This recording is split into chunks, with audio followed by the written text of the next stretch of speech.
গত বছর শুনেছিলাম আমার বিয়ের ২ দিন আগেই আমার শ্বশুরবাড়ির গ্রামে বেশ বড় করে জঙ্গলি তলায় একটা পুজো হয়। তখন তো আর আসতে পারিনি, কিন্তু এবছর আমি এ বাড়িতেই আছি, তাই জন্য আমরা চললাম সেই জঙ্গলি তলার পুজোতে। জঙ্গলি তলার পুজো আসলে তেমন কিছুই নয়, কিন্তু এই গাছকেই বিশ্বাস করে মানুষ দীর্ঘদিন ধরে এই পুজো করে আসছে। শুনেছি মানুষ এখানে যা মানত করে তাই নাকি পূর্ণ হয়।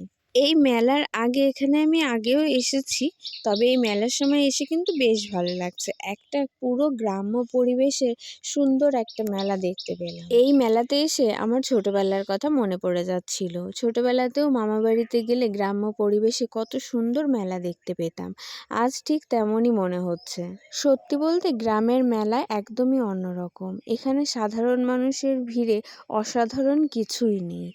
এখানের সাধারণ মানুষ, সাধারণ জীবনযাপন আমার কিন্তু বেশ ভালোই লাগে। আর এই যে আমার পাশে যাকে দেখা যাচ্ছে, আপাতত ইনি ছাড়া আমি অসম্পূর্ণ।